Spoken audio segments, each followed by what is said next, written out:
একদিন এই পৃথিবী ধ্বংস হয়ে যাবে। মানুষ সহ পৃথিবীর সকল জীবজন্তু, দৈত্য, দানব মারা যাবে। জমিন ও আসমান কম্পিত হতে থাকবে। জমিন ফেটে যাবে, বাড়ি গাড়ি পাহাড় পর্বত ধনী তুলার মতো উঠতে থাকবে। অতঃপর শুরু হবে এক নতুন জীবন। সেই জীবনের নাম আখিরাত। সবাইকে দুনিয়ার সকল কাজ কর্মের হিসাব দিতে হবে। কে যাবে জান্নাতে, কে যাবে জাহান্নামে।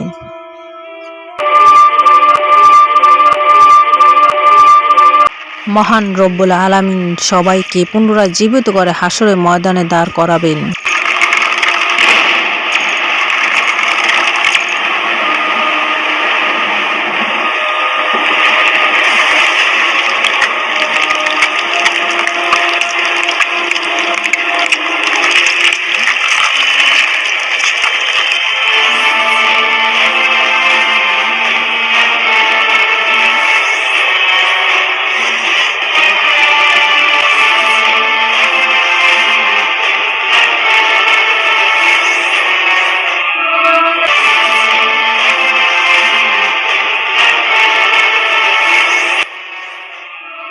সেদিন প্রত্যেক মানুষকে 5টি প্রশ্ন করা হবে। হাদিস শরীফে এসেছে, কিয়ামতের দিন কোনো আদম সন্তান 5টি প্রশ্নের উত্তর দেওয়া ছাড়া এক পাও নড়তে পারবে না।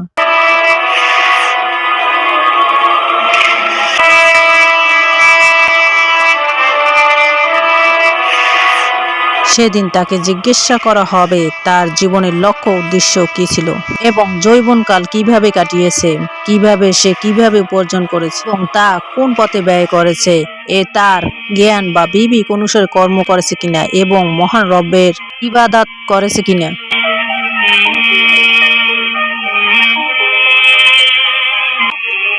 সে তার নিজের স্ত্রীকে আগুনে পুড়িয়ে হত্যা করেছে, অতঃপর সে জাহান্নামী।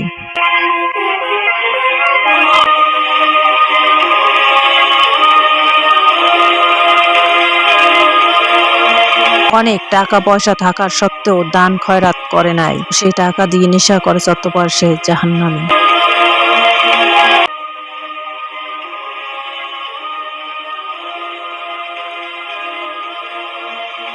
সে একটি মেয়ের সাথে জেনা করেছে এবং সে সর্বদা খারাপ কাজে লিপ্ত থাকত, অতঃপর সে জাহান্নামী।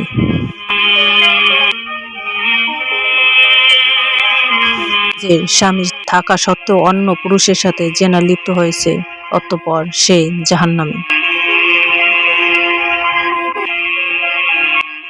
ইসলামের দৃষ্টিতে সুদ ও ঘুষ খাওয়া হারাম। এই হারাম কাজে লিপ্ত হওয়ায় অতঃপর সে জাহান্নামী।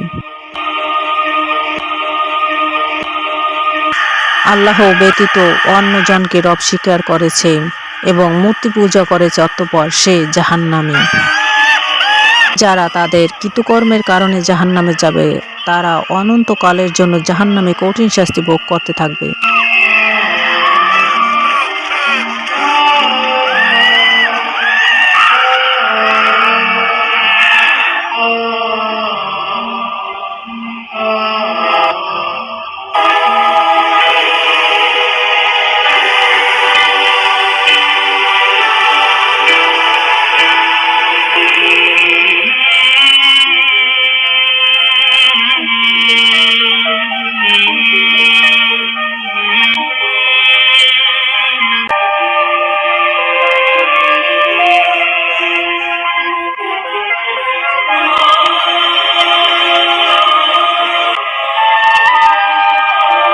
এই ব্যক্তি গরিব মানুষ, পাশে দাঁড়িয়েছে, দান খয়রাত করেছে, অতঃপর সে জান্নাতি।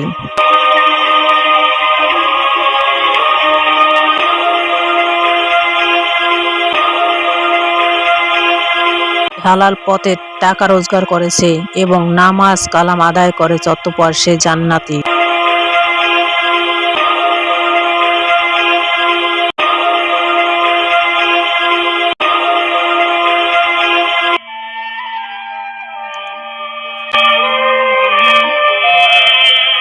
অসহায় মানুষদের সেবা যত্ন করেছে এবং মানুষের উপকার করেছে, অতঃপর সে জান্নাতি।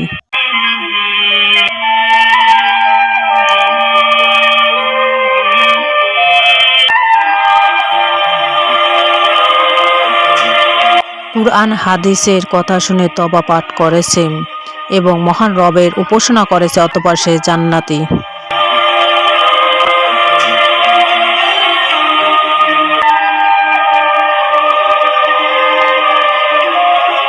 কুরআনের জ্ঞান শিক্ষা দিতে গিয়ে কাফেরদের হাতে পাথরের আঘাতে শহীদ হয়েছে অতঃপর সে জান্নাতি।